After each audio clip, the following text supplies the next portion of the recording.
a nuestra segunda charla con expertos. En esta ocasión tenemos el privilegio de presentarles a la doctora Florence Chamberlain. Ella tiene más de 20 años de experiencia en Derecho de Inmigración. Actualmente trabaja con el equipo de programas especiales de la Fundación Kids in Need of Defense, KIN México.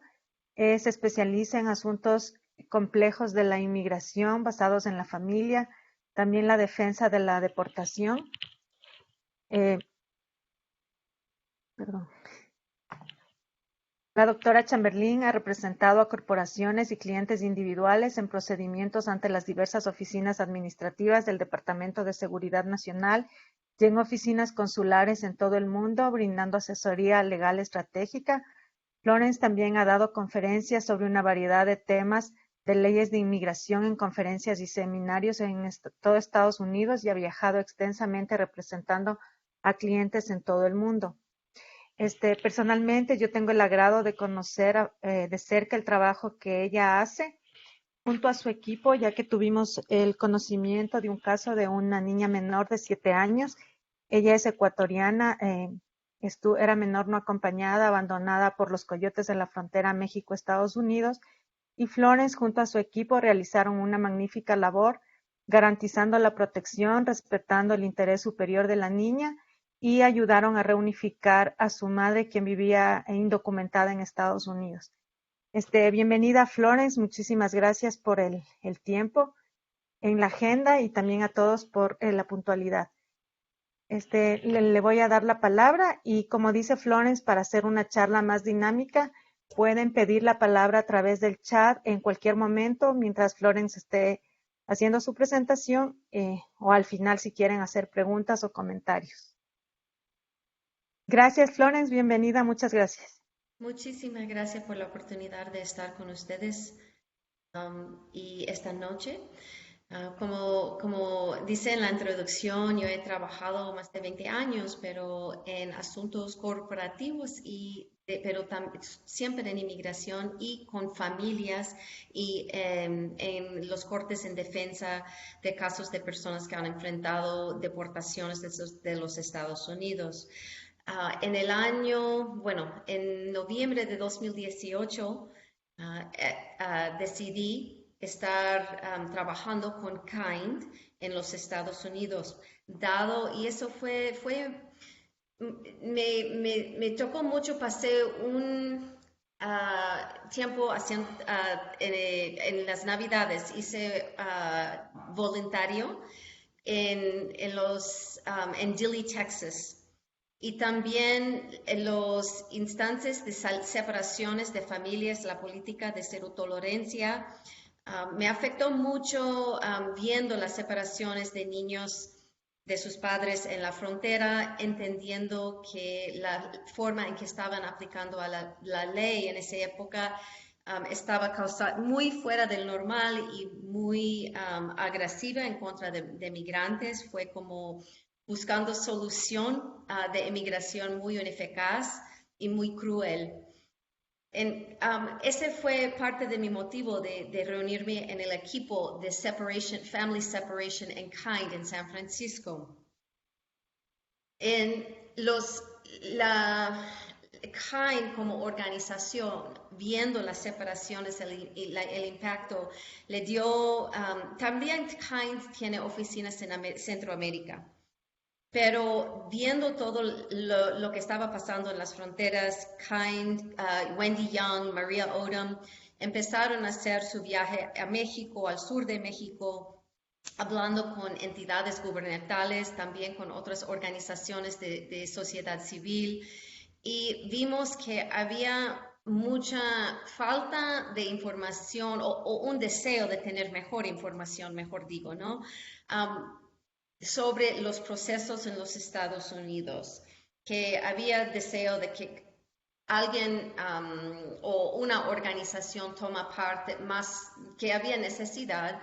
Y con esa intención abrimos nuestras oficinas en Frontera Norte en febrero de 2020 para acercar asuntos de niñez en México y en el Frontera Norte.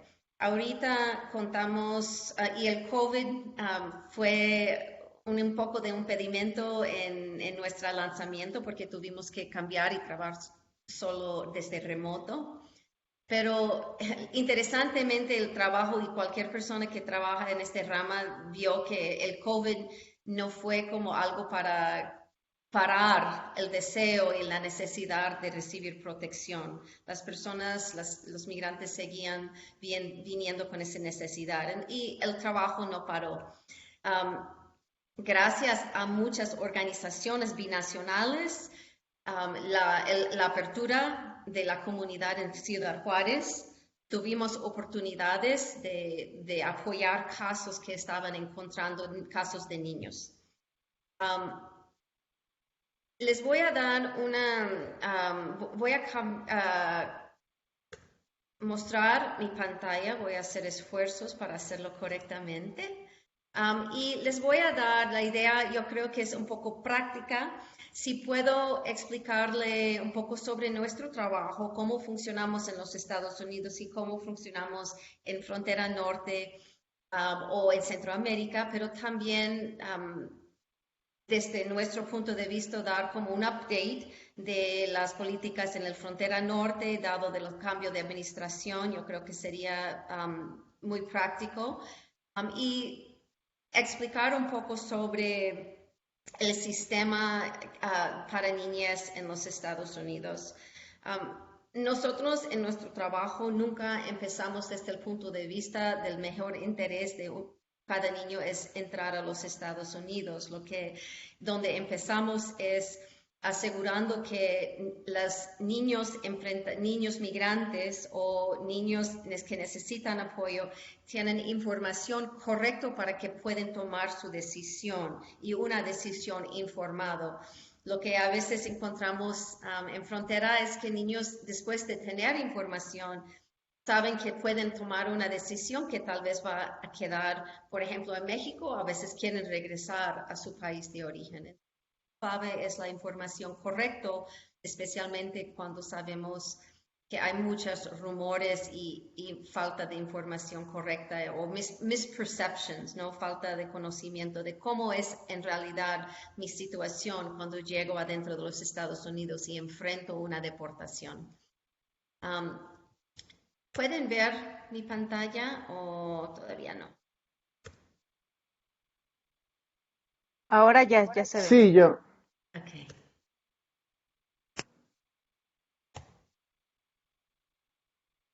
Tengan paciencia, por favor, con mi tecnología, mi habilidad tecnológica y mi español.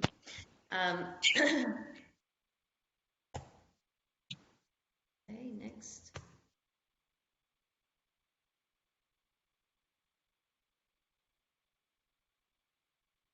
Los principales, obviamente, y la visión de nuestra organización es un mundo en que se respetan los derechos y bienestar de todas las niñas migrantes.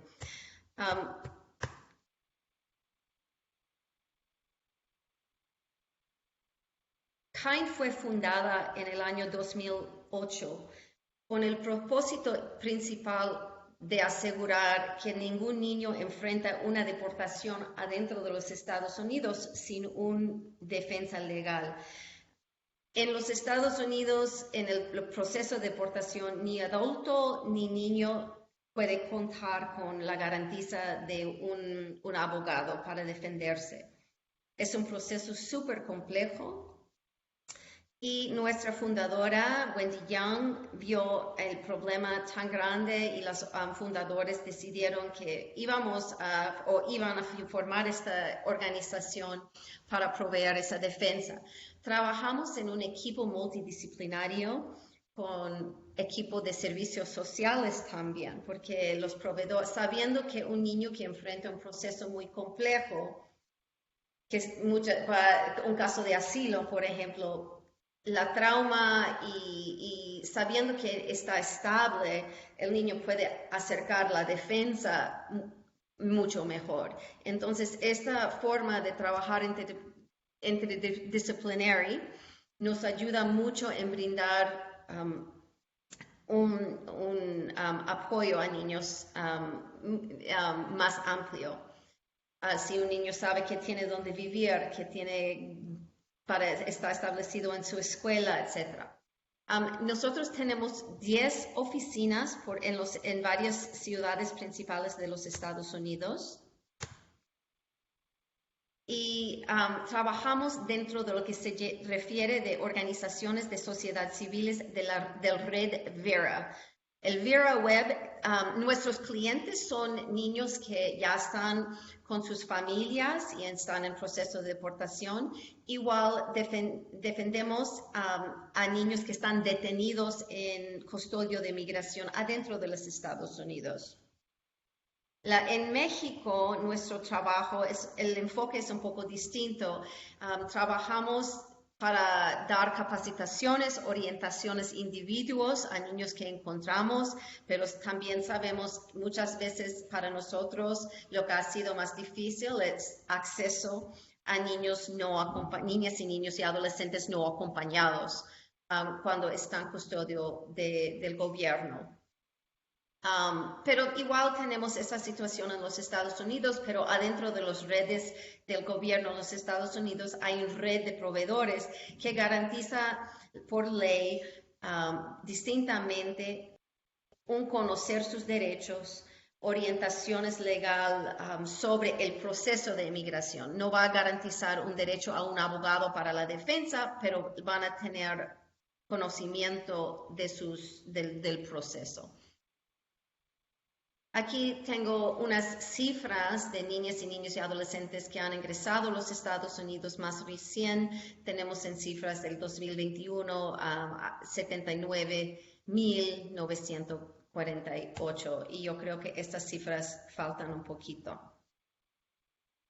En el sistema de los Estados Unidos, las agencias federales que aplican al sistema de inmigración, los tres principales son el Departamento de Seguridad Nacional, que gobierna al CBP, Aduanas y Protección Fronteriza, el ICE, Servicio de Migración y Control de Aduanas, que está en control de enforzar las deportaciones, funciona más como policial.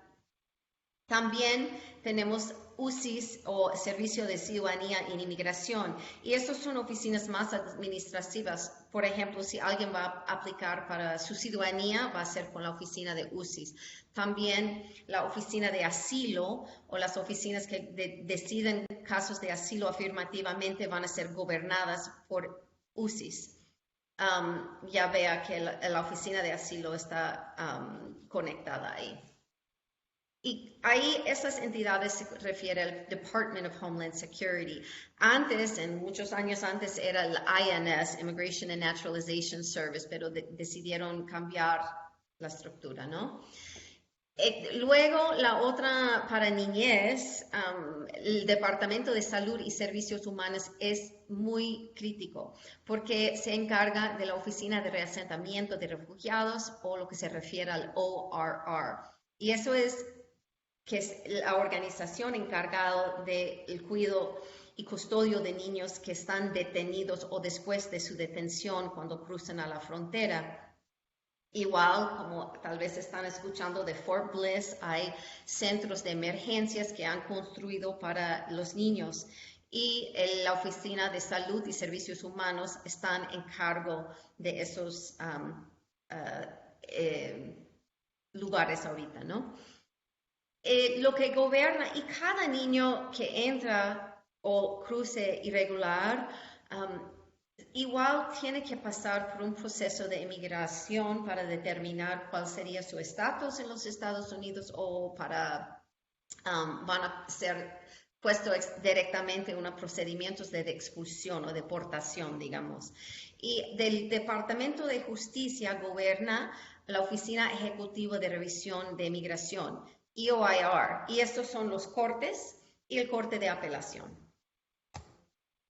Entonces, un niño en la frontera va a pasar por CBP, va a estar pasado a manos de ORR en los albergues y luego va a enfrentar el proceso de su removación o un proceso administrativo para pedir una protección o una visa o una defensa para quedarse o tal vez para retornar a su país de origen.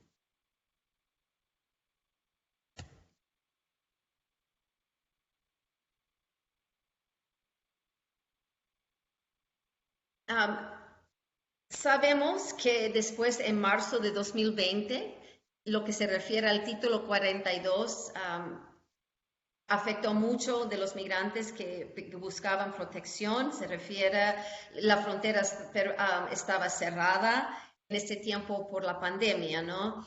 Y la frontera, de hecho, permanece cerrada para la mayoría de personas. La política de las expulsiones rápidas sigue en pie y es aplicable a familias migrantes y a personas adultos.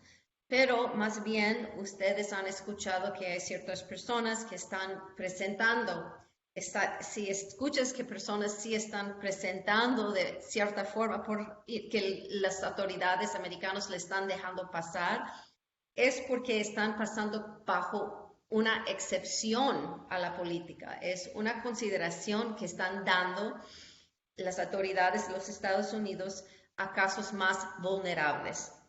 Lo que significa vulnerable es determinado por las autoridades, no es una definición que te puedo dar.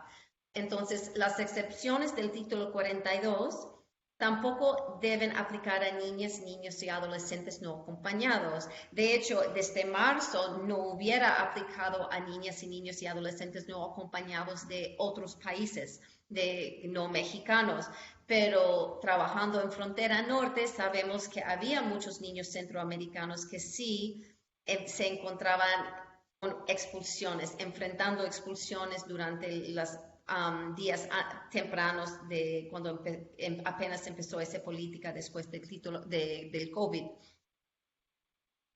Esto resultó en mucho litigio para enforzar que los niños no deben ser expulsados, no deben ser puestos en hoteles, en aviones y retornados a sus países de origen sin una verificación que no necesitaban protección. Ahorita sabemos que si hay niños que se enfrentan con CBP, están procesando los niños bajo la ley que se refiere al TVPRA, que es la ley que protege a niños, niñas y adolescentes. Si un niño, ¿y qué significa un niño no acompañado bajo la ley de los Estados Unidos? Es un niño que es sin madre, padre o tutor legal. Y eso es sumamente importante porque vemos que niños aquí que están como acompañados por un hermano grande, una tía que le creyó, no lo miramos a veces como niño no acompañado. Pero según la ley de la definición con las autoridades estadounidenses, ese niño va a ser tratado como niño no acompañado si no tiene papeles para comprobar padre, madre biológico o que es tutor legal con una custodia de un corte, no una carta de poder, por ejemplo. Y la razón y la justificación es para evitar que niñas sean traficados o presentados con actores que no deben estar y cuando se encuentran con las autoridades de CBP. Entonces, si no tienen esa prueba, lo van a pasar ese niño al sistema de ORR y el sistema de albergues y las autoridades de ese albergue o en el sistema de ORR se encargaría en una reunificación familiar averiguando que si le dejan salir a un patrocinador en los Estados Unidos, que esa persona va a proveer un hogar seguro y sano para cualquier niño. Y en ese sentido es cuando hay una determinación en interés superior de reunificación familiar, lo vemos como una transferencia institucional para cumplir con la reunificación familiar. Es una manera de hacer eso en nuestro trabajo. Y cuando un niña o niño adolescente se presenta en la frontera y está en custodia de CBP, la ley requiere que le transfiere ese niño o niña al sistema de ORR dentro de 72 horas. Durante el gran flujo de niños que llegaron al puente, en las fronteras, no había, las estaciones de patrulla fronteriza no están establecidos para mantener a niños y por eso vimos las hieleras, las perreras, las condiciones muy malas porque no son construidos para mantener personas vulnerables, familias ni niños por un largo plazo de tiempo. Y con esa necesidad, con tantos niños llegando, por eso fue que construyeron los lugares como Fort Bliss, los centros de emergencia para controlar esos flujos. Ya esos centros de detención más temporáneos están cerrando por la mayor parte. Fort Bliss sigue abierto, pero los números de niños y niños que están ahí están más abajo ahorita que cuando empezaron hace unos meses.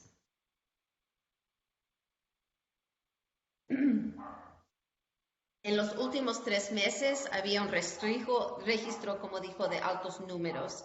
Y aquí vean las cifras y la comparación con el año 2019. En los centros de flujo en Fort Bliss, están implementando protocolos de salud bajo la pandemia, pero han tenido muchas organizaciones viendo que había irregularidades que pueden yo creo que pueden ver en las noticias muchas organizaciones que están preguntando sobre condiciones. Nosotros como organización hemos compartido recomendaciones a la administración Biden desde cuando estaba entrando en la nueva administración para enfatizar las necesidades y cambios que requiere niñez para mejorar su acceso a las protecciones internacionales como debe ser, y que vemos que políticas como el título 42 en realidad fue como un excuso y impidió mucho los derechos en ese sentido. Los niños no tenían ese acceso. Si desean ver más de las recomendaciones que dimos a la administración Biden, tenemos en nuestro sitio de web ese como un blueprint. Otra política que influyó mucho en nuestro trabajo es el MPP y sigue influyendo el trabajo que estamos haciendo en el sentido, el programa de Quédate en México, que es donde todos los migrantes esperaban su corte mientras estaban fuera del país de los Estados Unidos. Y yo creo que Juárez ha sentido mucho toda esa presión en la comunidad y el impacto dañoso del MPP.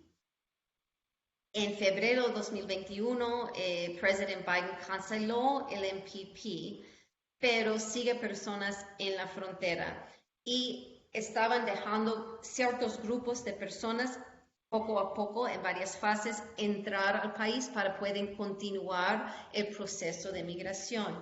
Ahorita en el MPP estoy hablando de familias y adultos. Y aunque están escuchando que hay familias entrando por MPP ahorita, esas familias tienen que seguir con un proceso legal en los cortes de los cortes de inmigración. Tienen que defenderse adelante de un juez, pedir un remedio, aparecer en un corte en cualquier lugar en su destino en el país. En nuestras oficinas hemos apoyado muchas organizaciones también en ese proceso de desarrollar el MPP durante el fase 1, dando orientaciones en los albergues como León y Vicario, a las familias que van a entrar en el proceso, explicando cómo tienen que cambiar su caso de El Paso a Nueva York, que sigue cuando llega a su destino en California, porque todos han tenido su corte en El Paso o en otros puntos fronterizos. Entonces, como pueden imaginar, una persona con tanta desesperación, desconociendo un proceso, a veces hemos conocido personas que piensan, bueno, ya pasé a los Estados Unidos y se acabó, estoy bien, pero es sumamente importante que no es como apenas empezando el proceso en los Estados Unidos, la verdad. Segunda fase es para otros grupos de personas en el proceso de MPP. No voy a entrar muy profundamente, pero hace días, ayer creo 2 días, que la administración anunció que están haciendo la expansión. No lo refieren necesariamente como fase 2, pero es una expansión de las personas que pueden calificar para entrar a los Estados Unidos si habían estado en el proceso de MPP. Entonces, hay un proceso coordinado por ACNUR, donde personas que estaban esperando en MPP para su día de corte ya pueden entrar y seguir con el proceso. Hay ciertas personas que tuvieron casos cerrados y ahora esta expansión estamos viendo si las personas que tuvieron como casos cerrados y perdieron su esperanza, que tal vez tienen oportunidad de todavía entrar en el sistema para ser considerado para su entrada. Otro acto muy importante que hizo la administración Biden es un reinicio del programa CAM, Reunificación Familiar para Niñas, Niños y Adolescentes en su país. Este programa, y lo comento porque estamos viendo cómo la nueva administración están acercando estos problemas y retos que enfrentamos para rehacer mucho o deshacer el daño que ha pasado en estos últimos años a los procesos que existe para migrantes. No es que es algo nuevo, o que las leyes de protecciones existen, pero había muchos impedimentos. Y también estamos viendo que la administración está buscando soluciones a las raíces que causa la migración, ¿no? ¿Por qué están viniendo? Entonces, respuestas como el reinicio del programa CAM es una de las soluciones. El programa para menores centroamericanos fue establecido en 2016 y el presidente Obama estableció este programa como un camino seguro de reunificación para niños y niñas y adolescentes de Guatemala, El Salvador y Honduras. Este programa permitía que un padre o madre en los Estados Unidos que tenía estatus podía su niño o niña puede ser considerado para reunificación mientras están en sus propios países. Y eso, lo bueno es evitar el viaje tan peligroso. Obviamente hay impedimentos. Esta no es una solución de un niño que está huyendo algo de inmediato, o emergencias o amenazas de inmediato. Y también es un proceso que no es muy rápido. Entonces sabemos que los que trabajan en este rama, sabemos que esa espera y la desesperación a veces influye mucho las decisiones que pueden ser súper peligrosos. En 2021 la administración anunció que iba a reiniciar el programa. Junio 16 fue justo una parte del programa reiniciado y va a ser aplicado a casos pendientes al terminar, que fueron al término del programa inicial, y fase 2 va a pertenecer a casos nuevos. Estamos abogando para nuevos criterios de elegibilidad para CAM y procesos que sean más rápidos, entre otros cambios. Por ejemplo, que no solo un padre o madre tiene que ser legal para recibir a sus familias. También en mi equipo de KIND seguimos trabajando para reunificar ciertas familias que fueran separados por la política de cero tolerancia. Separaciones fue su asunto de litigio que sigue hoy en día, y dado que había muchos padres deportados de los Estados Unidos y luego sus hijos se quedaron en los Estados Unidos. En un corte federal han ordenado la búsqueda y en ciertos casos el retorno de familias que fueran separados.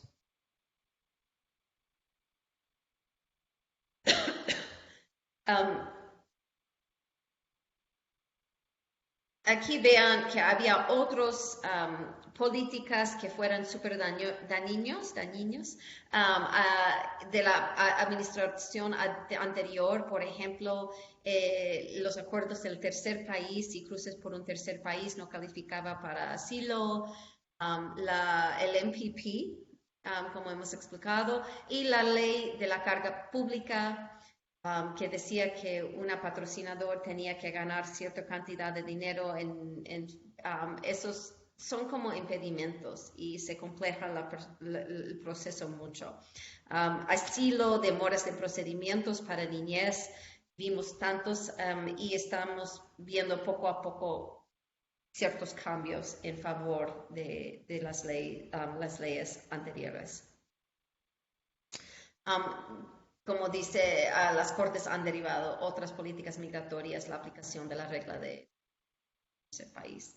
Casos de una gran decisión que ha cambiado el fiscal general ha decidido que violencia doméstica y protección por pandillas basado en grupo familiar, había una decisión con la administración ahora que puede pedir asilo basado en ciertos casos de violencia doméstica y eso antes era una posibilidad que había muchas organizaciones que estaban en favor de eso. La administración dijo que no puede tener un asilo basado en violencia doméstica, pero recientemente este mes antes, esa decisión va a proteger a muchas personas. Hay limitaciones cuando otras decisiones en casos judiciales han hecho esfuerzos para que los casos mueven más rápido. Y pensamos que sí van a tener efectos fundamentales para niñez.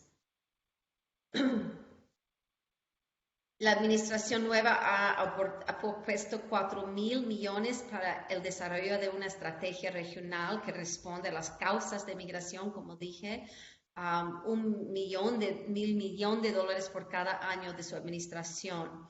Los actores implementadores serán comunidades y organizaciones internacionales que trabajan en las causales de la raíz de la inmigración.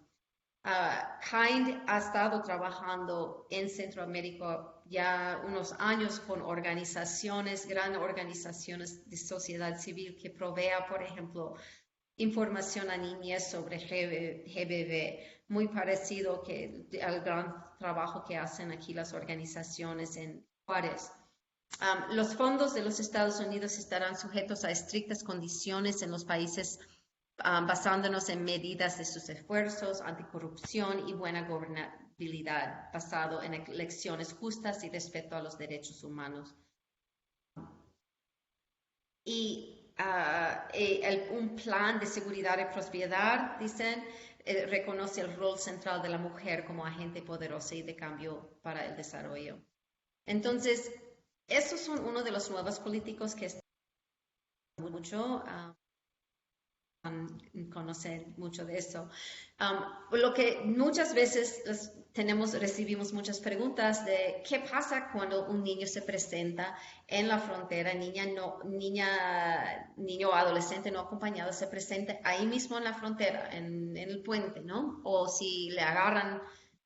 Y hay varios procesos, como dijo, el primer paso sería con el CBP, Aduanas y Protección Fronteriza, y CBP está obligado de conducir una breve entrevista sobre su edad, país de origen, factores de riesgo como ser víctima de trata de personas, violencia, y si aplica a ellos dónde vive la familia en los Estados Unidos. No es el momento de una amplia revisión de su caso de asilo. Un niño adolescente tiene ese derecho. Si son niños, adolescentes mexicanas, CBP está obligado de procesar y transferir los niños al sistema de albergues dentro de 48 horas y si no identifican factores de riesgo de trata o violencia, los niños están repatriados a México inmediato.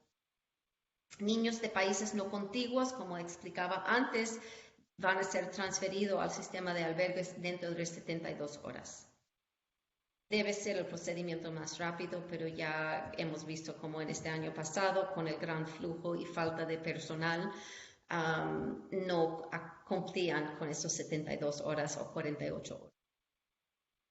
En este primer paso, los niños sí van a ir a celdas de retención, que se refiere a las pereras o hieleras, van a tomar sus fotos, huellas digitales, asigna un número de ficha de caso, un número de extranjero, y inicia el proceso de su removación o su deportación. Le van a dar, es un proceso formal, donde le dé una notificación de los cargos que ese individuo va a enfrentar y va a decir la fecha cuando tiene su audiencia. Y ahí, durante ese proceso, cuando se presenta su defensa y por qué no puede ser retornado a su país o no debe ser. Este es el documento que reciben los migrantes cuando está ya en ese proceso. CBP emite este documento y cuando está archivado con el Departamento de Justicia, con el corte, ya arranca el proceso de los cortes. Y ahí va a aparecer aquí en la pantalla arriba, mano arriba, es donde aparece el número de alguien, el número del caso, que va a seguir con este individuo hasta que tiene su residencia y puede ser hasta que tiene la ciudadanía. En el segundo pase para un niño adolescente, si está en el proceso de ORR, de CBP, va a ser transferido a las oficinas de refugiados. ¿Okay? El enfoque de ORR es la reunificación familiar. Un rumor o falta de información o entendimiento que encontramos muchas veces es: si mi patrocinador no está con estatus regular en los Estados Unidos, puede servir como un impedimento para la reunificación familiar. Y la respuesta es no. Requiere un hogar sano y seguro. Es importante que las familias saben esta información. Obviamente, ORR va a verificar si la persona tiene delitos criminales, si tiene habilidad de cuidar a un niño con ciertas vulnerabilidades, que entiende el proceso. Pero la intención es reunificación, no es no es lo mismo de inmigración, ¿no? La ley requiere que un niño adolescente está en custodia apropiada en el entorno menos restrictivo. Cuando no hay tiempos de gran niños, cuando vean esos espacios temporáneos, los albergues son gobernados por licencias y restricciones de cada estado. Tiene una licencia, tiene personal que está entrenados para el cuidado de niños.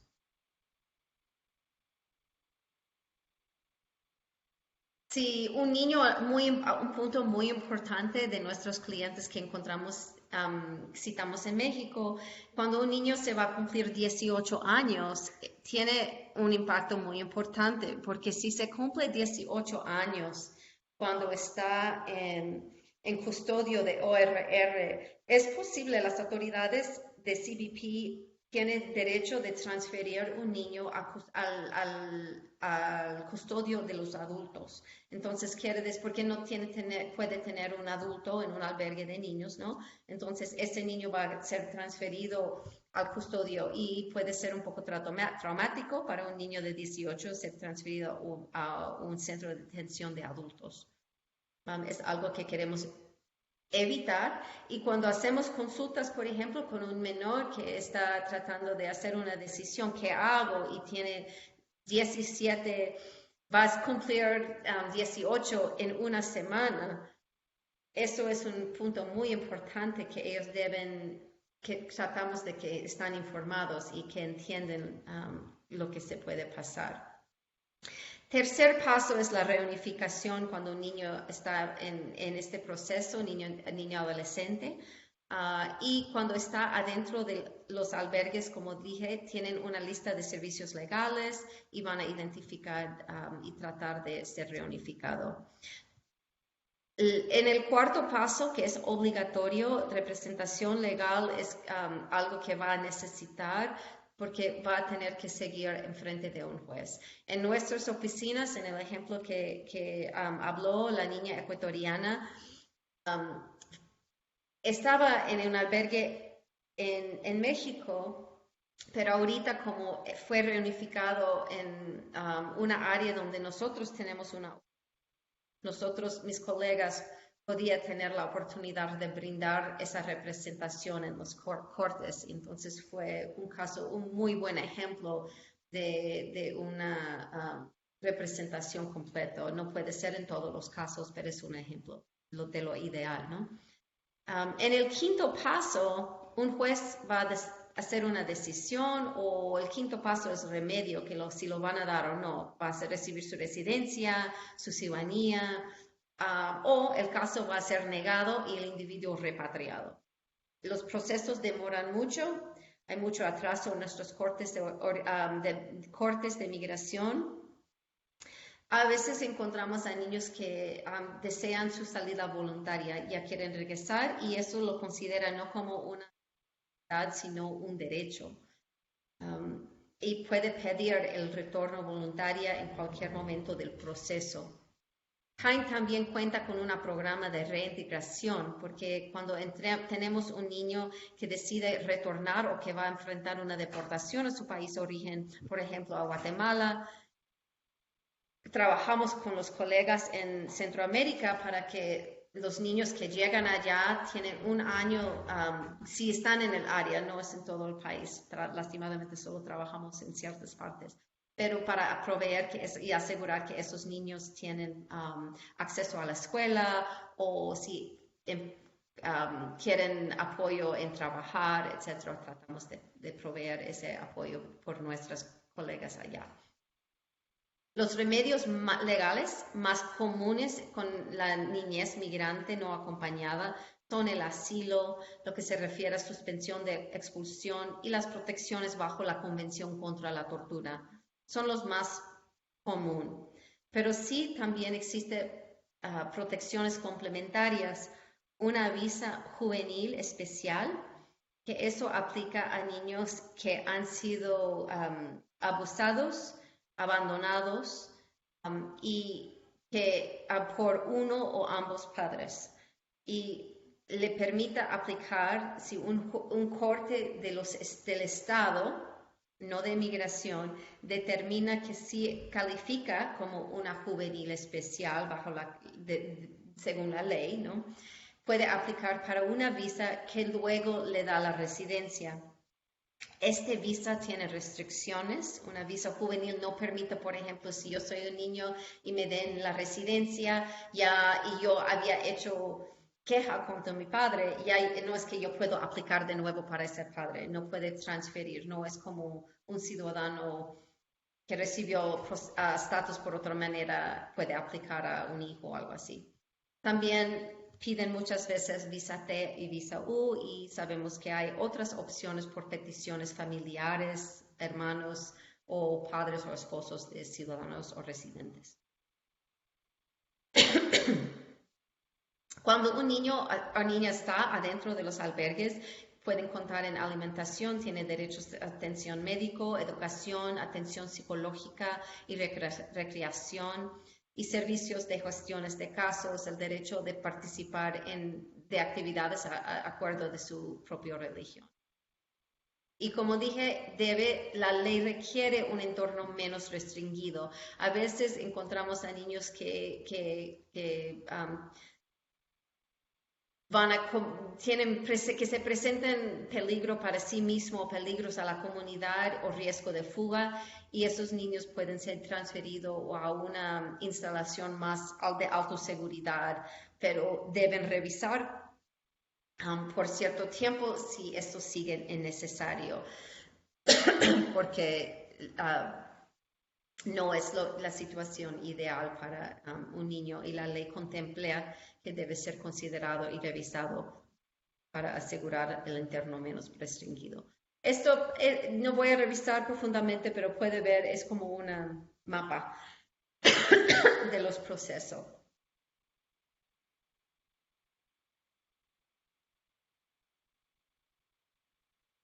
Cuando un niño o niña sea, no sé si en este momento quiere que Pau recibo preguntas. No sé cuánto tiempo exactamente tenemos, pero puedo ir más profundo en los en otras partes, pero quiero respetar si tienen alguna. Muchísimas gracias, Florence. Este, sí, podemos hacer algunas dos preguntas que tienen en el chat y luego, si quieren, podemos continuar un poquito, pero sí, el tiempo ya está terminando para la presentación de tu parte. Entonces, si quieres, pasamos a las preguntas y si nos queda un poquito más de tiempo para profundizar un poquito, pero muchísimas gracias. La información compartida ha sido muy valiosa, es muchísima información. Entonces, agradecerte mucho por compartir todo este conocimiento. Adán Méndez, quiere preguntarte, también es importante que nos digan desde dónde están conectados y en qué trabajan para que Florence les pueda conocer. Gracias. Adán, bienvenido. Gracias, Vero, gracias, muy amable, Vero. Pero primero que nada, agradecer a la abogada Florence, la verdad que tiene un conocimiento arduo en el tema migratorio. Mi nombre es Adán Méndez, soy abogado litigante en materia migratoria. Tuve la oportunidad de trabajar en el Instituto Nacional de Migración como subdirector de estación migratoria en el 2012, 2015, 4 años de experiencia. Y ahora pues me dedico en el ámbito de litigante de esta materia en Tapachula, Chiapas. Yo tengo una duda. También soy oficial de protección a la infancia de los OPIs, tengo la acreditación y ya no estoy dentro del instituto, pero pues por mi cuenta trabajo la cuestión del litigante en esta área.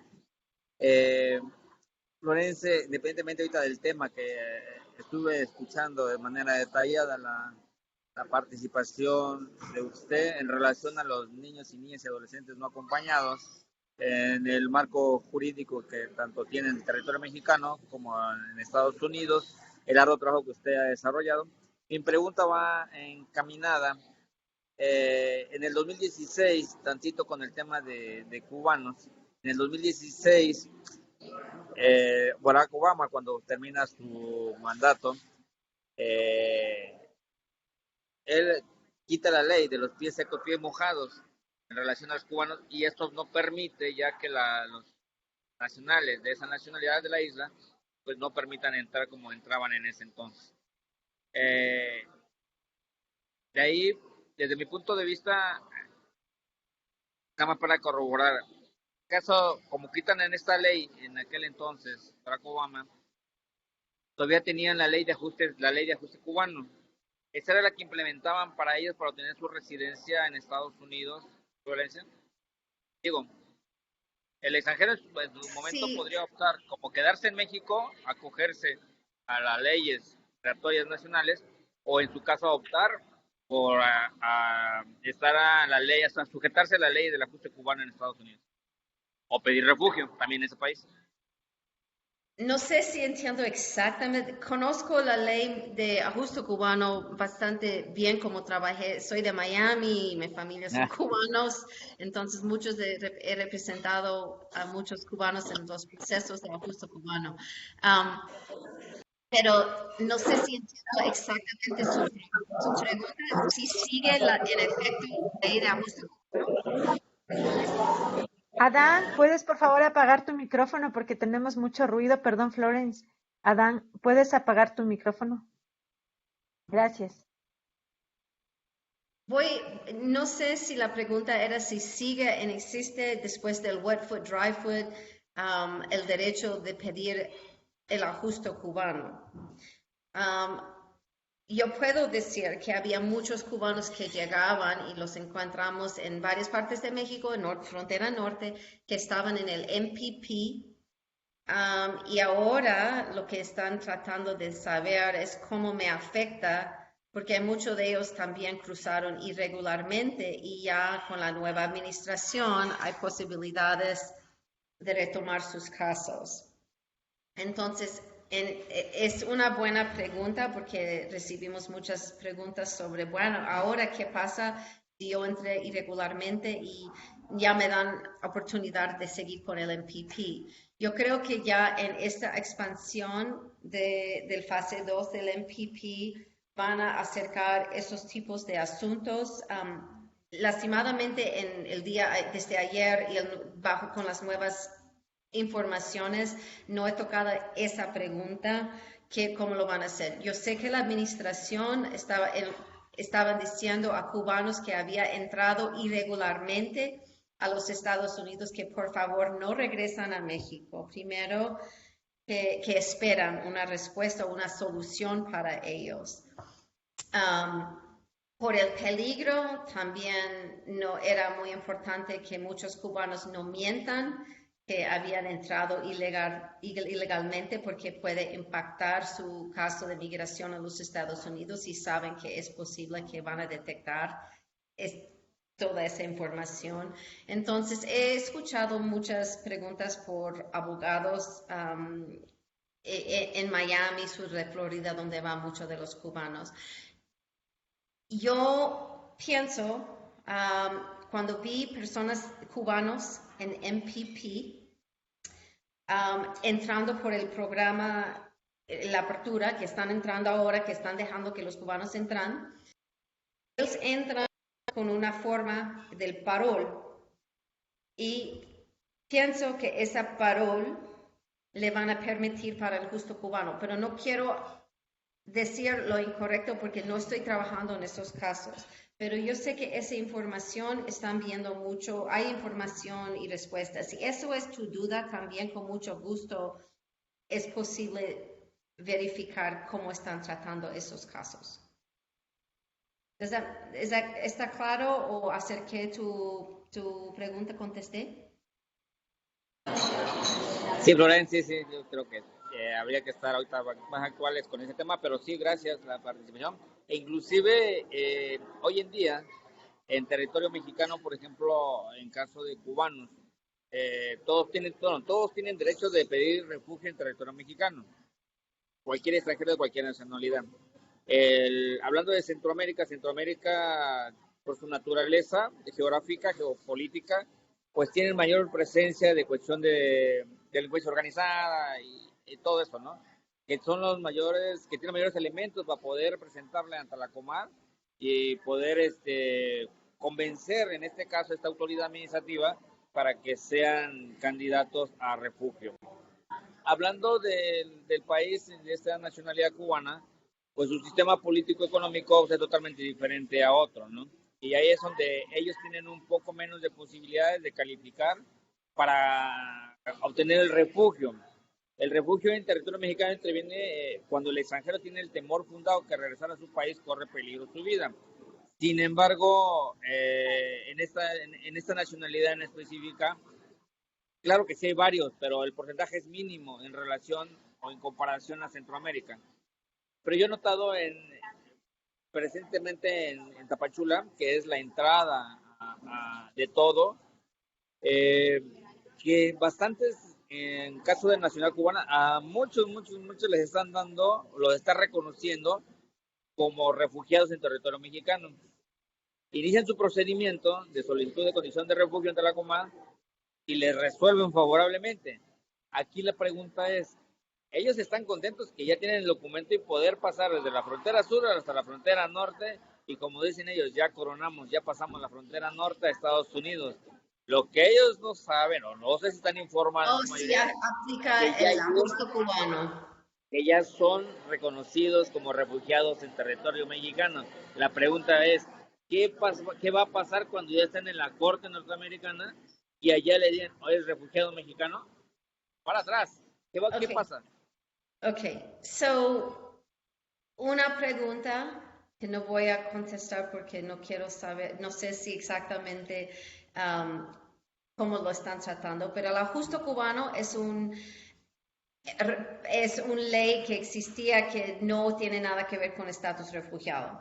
Pero en un corte, si un individuo, un adulto está en corte, en procedimiento con un juez y pide asilo de nuevo, pero ya está reconocido, el formulario mismo, el I-589, pide si el individuo ha tenido un estatus en un tercer país y si tiene un estatus refugiado. So, como abogados es algo que tenemos que decir que las autoridades sí tienen, no deben mentir, que sí es un impedimento y que hay manera de detectar su estadía. Entonces, es una buena práctica de abogados. Cuando yo hablo con abogados en Miami, explicando qué es lo que está pasando en Juárez, por ejemplo, y ellos dicen, ¿qué digo a mis clientes cubanos? Mi presentación incluye una slide diciendo, pregúntales si estaban en el NPP, si le dieron un estatus refugiado en México o qué fue el estatus en México. Porque muchos abogados, hay abogados que no están tan profundo y no piensan, y a veces los clientes no saben exactamente, hay unos que saben que sí tienen estatus refugiados, saben, pero un estatus pendiente para un asilo, un caso de asilo con Comar que no fue resuelto, es algo distinto, right? No es un caso cumplido, no fue un caso. También un caso, no sé si hay posibilidades de abandonar un estatus o tal vez si fue abandonado cuando no sé, hay muchos factores y es un buen abogado va a revisar para que el cliente no equivoca cuando está enfrente de un juez. Si ha pasado también el formulario para pedir asilo, le pide todas las direcciones durante los últimos 5 años, de mes y año a mes y año. Depende del abogado, ¿no? Que si va a poner todo correcto, pero las preguntas y la investigación con inmigración va a ser basado donde has estado el año pasado,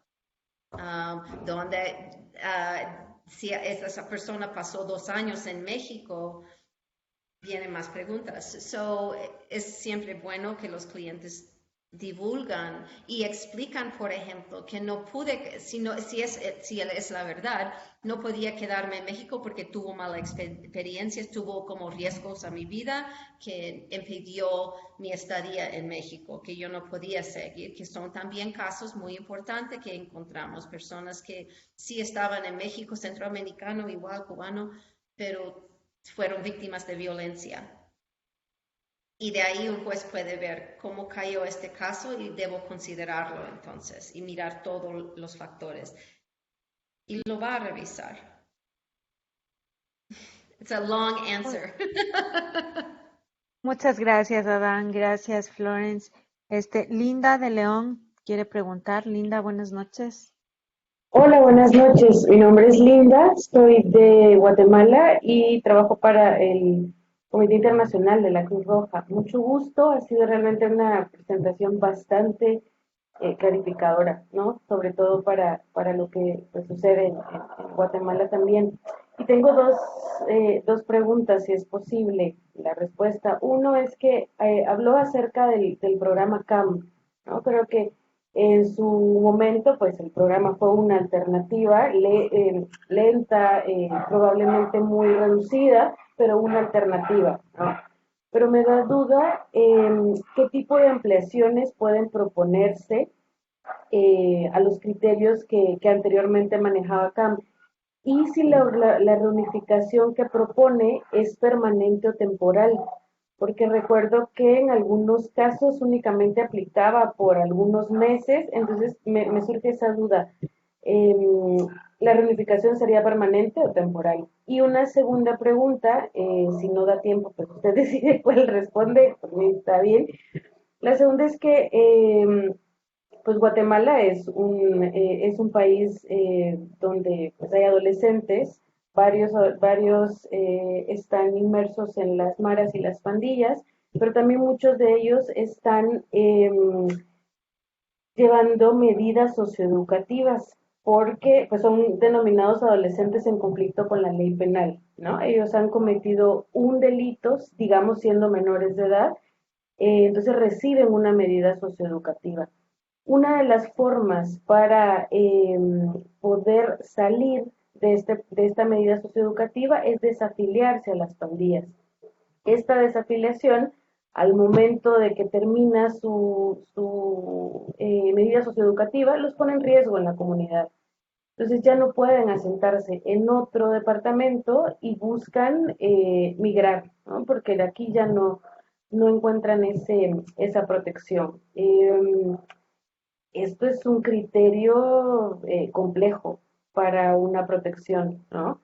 ¿Existirá alguna forma que esto pueda ampliarse, que estos adolescentes puedan tomar en cuenta? Pues ellos pueden solicitar su protección internacional, pero los criterios realmente no, pues los tienen en su contra, ¿no? Aunque ellos ya digamos que cumplieron su sanción. Entonces me gustaría como escuchar su opinión si dentro de estas ampliaciones de los criterios de refugio, vimos que se amplía el tema de violencia doméstica, el de pandillas, si existirá en algún momento una oportunidad para estos adolescentes. Muchísimas gracias y pues mucho gusto en conocerla. Buenas noches. Igualmente, muchísimas gracias por las preguntas. Yo no soy experta en el CAM, mis colegas tenemos el equipo internacional y también tenemos equipo de incidencia que está muy enfocado y incidencia dirigido a Washington, D.C. Y tengo una colega súper en la Ciudad de México, Elba Corea, era profesora también. Pero no soy experta en el programa. Yo sé que KIND como organización estamos muy interesados en las ampliaciones. No estaré sorprendida si mis colegas están, especialmente porque trabajamos con colaboradores en Guatemala y en El Salvador y otras organizaciones en estos temas. Yo creo que como he trabajado en asuntos de penales de adultos, cuando hice defensas de deportación o representé a adultos pidiendo asilo, o en cualquier procedimiento que está pidiendo este asunto cuando ha cometido un delito criminal, el impacto es súper complicado. No es solamente que cometió un problema cuando era juvenil. Hay cuestiones de cuándo y cómo puedo divulgar la información de algo que pasó en un otro país y cómo explicar a un corte judicial qué significa el remedio que usted comentó. Si lo entiendo bien, es un juvenil que tomó una solución y decidió salir de las pandillas, ¿sí? Como Sí, sí, sí, para... exacto. Ok, Ujú. y es un remedio que sirve. Entonces, sería sumamente importante si ese joven está ya en un proceso en los Estados Unidos, por ejemplo, si fuese mi cliente, que yo explico al corte qué significa. También que es juvenil. Las leyes de migración son para juveniles, dependiendo en el crimen, tiene que ser analizado. En la cuestión de ser elegible por programas como CAM y expansiones, me interesa muchísimo esa pregunta. No sé la respuesta, pero yo creo que como si es algo que no han determinado, me gustaría ver con mis colegas de incidencia qué es lo que están viendo con este programa específicamente, porque es un detalle que yo creo que si están diciendo que un niño en esta situación no califica para CAM, estoy muy de acuerdo que no, deben retomar esa consideración. So I don't know the answer. I find it interesting question. Segunda pregunta, yo creo, era si es permanente o temporal.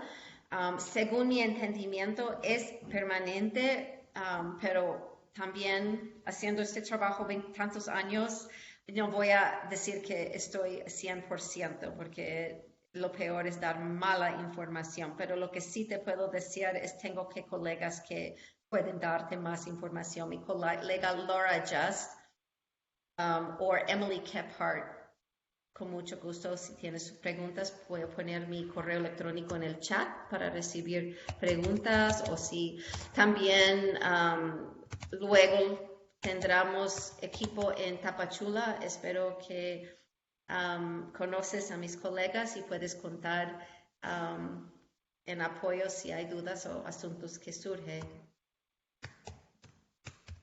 Mil gracias, Florence. Gracias Linda, Mariana Morales quiere preguntar. Mariana, adelante. Hola, buenas noches, Florence, mucho gusto. Justo yo estoy trabajando en la Ciudad de México, se llama Programa Casa Refugiados y también colaboramos con ACNUR.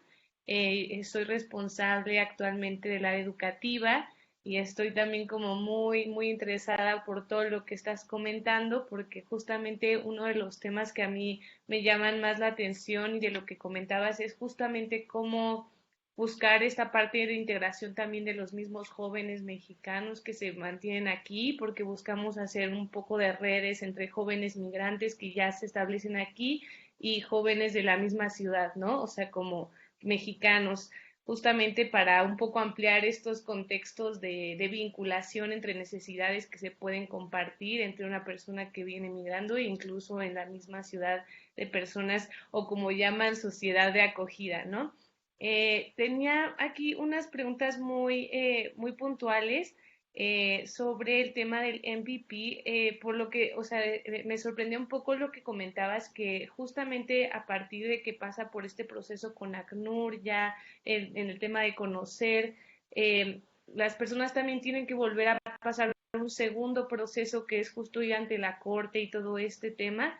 Y bueno, es algo que me llamaba bastante la atención porque muchas familias ahorita ya llevan más de 5 años, incluso más tiempo, como en una espera de pues de esta continuación de poder regresar, ¿no? O irse a Estados Unidos y es volver a iniciar un proceso que tampoco les asegura su estancia, pues a largo plazo o total, ¿no? En Estados Unidos. Entonces quisiera ahí preguntarte un poco cómo o sea, como hacia dónde va también este proceso, porque me parece un poco contradictorio incluso, ¿no? O sea, sabiendo que lleva mucha gente tanto tiempo aquí en México y después es, bueno, puedes volver, ahora sí vas a ir a una corte en Estados Unidos, pero probablemente regresas en unos meses, ¿no? Entonces, bueno, eso creo que es, quisiera saber tu opinión en cuanto a esta situación del MPP. Y bueno, en cuanto al ORR que nos comentabas de los albergues para los jóvenes, los niños, niñas y adolescentes, estos niños tienen restricción como justamente, o sea, por lo que comentabas de poder salir tienen que estar todo el tiempo dentro de este espacio por por el tiempo que se le indique la ORR. O sea, porque bueno, igual fue algo que me llamó la atención y dije, no sé si tienen como horarios para salir y entrar o no pueden ni siquiera, son monitoreados, o sea, me llamó mucho la atención porque al final digo, son niños, ¿no? Muchos, muy pequeños, entonces como que fue algo que me brincó ahorita que nos compartías la información y bueno, más allá de eso, también me interesa mucho saber el proceso que llevan a cabo Florence. No sé si tienen como también presencia, por lo que entiendo, justo en México, estaba revisando un poco su página de internet y todo.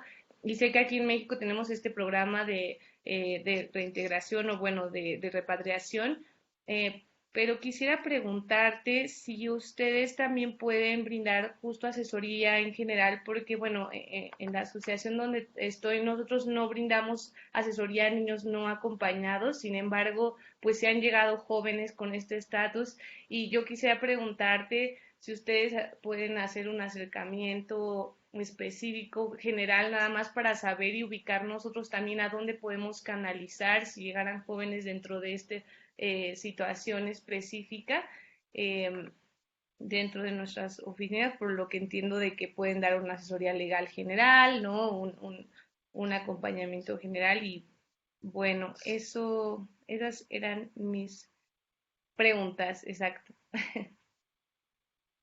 Ok, sí, estás absolutamente. Si una familia están como escuchando, aplicando por ACNUR y pasa por el proceso de MPP, algunos de ellos han estado esperando su juicio por años y mucho tiempo y estás correcto. Lastimadamente, si el caso apenas Imagínate, están entrando un nuevo corte y en un nuevo destino. El corte va a ser, tal vez puede ser bueno, ¿no?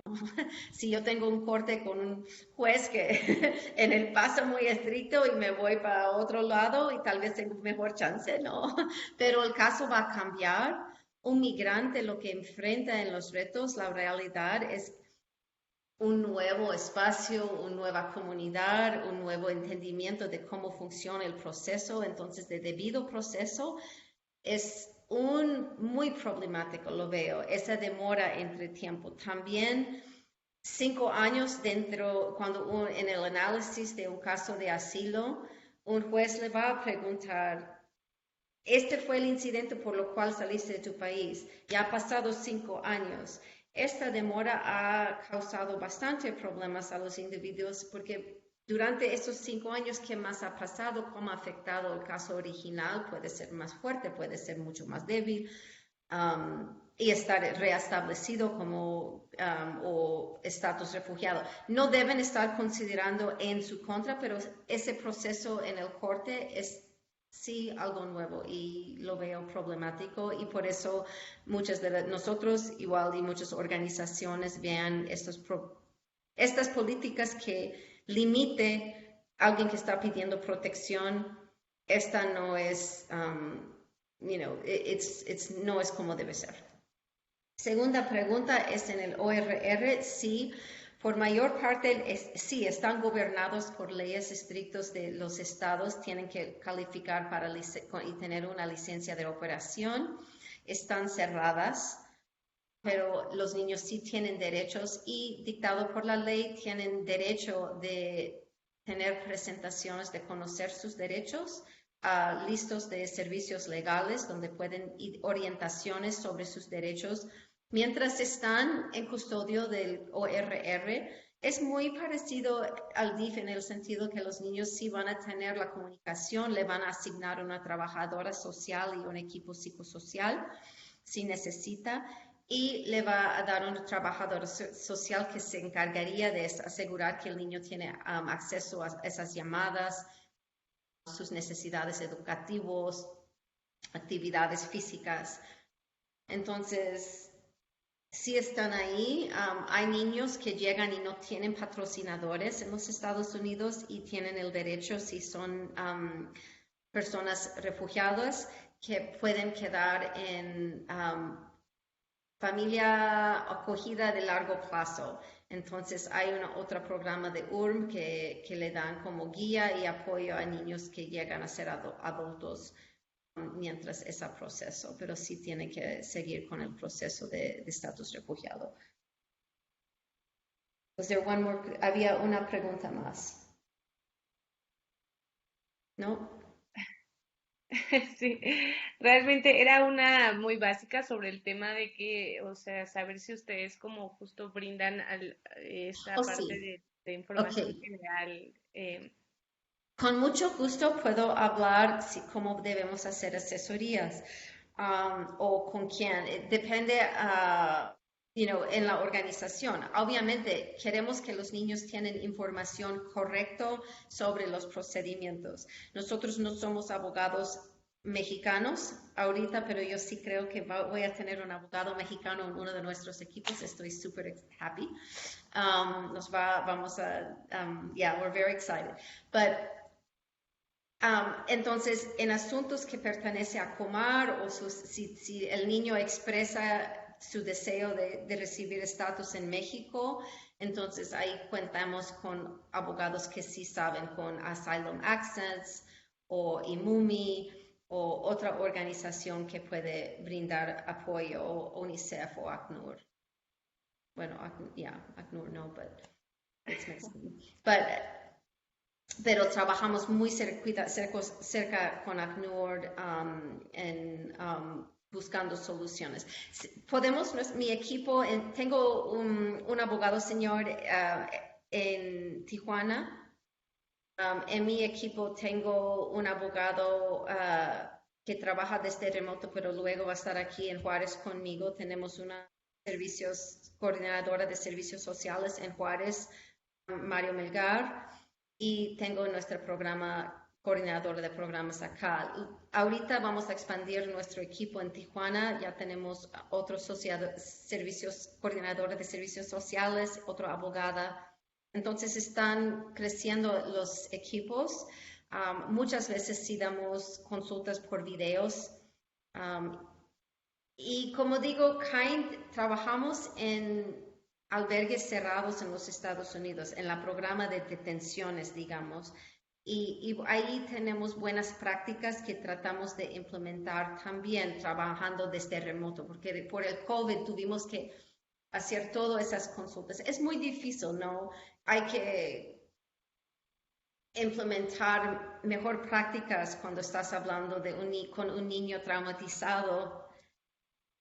No vamos a acercar todos los temas ahí mismo, no es el momento adecuado, pero sí podemos dar información y asesorar y contestar a sus preguntas. So, puedes escribir, ahí tiene mi correo electrónico y podemos hablar de posibilidades en ese sentido.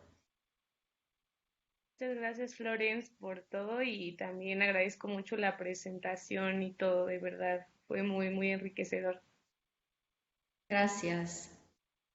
Gracias, Mariana. Gracias, Florence. La última pregunta tenemos José Israel Ibarra González. Adelante, José. Gracias, Vero. Hola, Florence, una felicitación por todo el trabajo realizado. Mi pregunta es, ¿un menor puede hacer una solicitud de refugio fuera del territorio de Estados Unidos? Es decir, por ejemplo, si está en Centroamérica, podría ir, no sé, a la embajada. En específico sobre los casos de adolescentes que son reclutados, por ejemplo, por las pandillas, que es una cosa que refieren continuamente como motivo de salida a las personas que están aquí en Tijuana, en los campamentos, que salen para que no sean reclutados. Pero en el caso de que un niño haya sido reclutado, 13 años, alrededor de 13 años, él podría acudir y pedir esta solicitud de refugio en el caso de que no tuviera familiares. Ajá.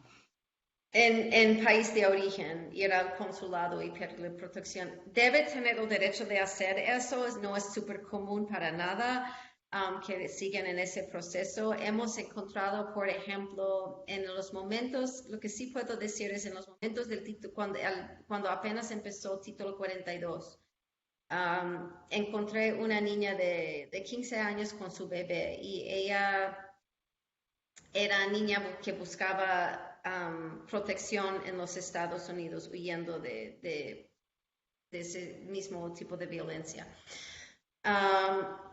Lastimadamente, porque dado de la política de título 42, las autoridades no hicieron su screening, no revisó si necesitaba protección, solo implementaba, le pusieron en avión y la regresó a Guatemala, donde la niña enfrentaba el mismo peligro. Entonces, en ese sentido, tuvimos que notificar a las organizaciones ahí para considerar programas por ACNUR que puede pedir una protección. La niña podía pedir una protección. Tal vez es resettlement, I think, reasentamiento.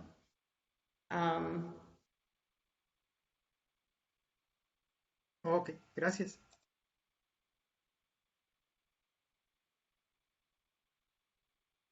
Muchas gracias, Israel. Florence, pues ya el tiempo se ha terminado. Muchísimas gracias por todo el tiempo y toda la información que nos has compartido.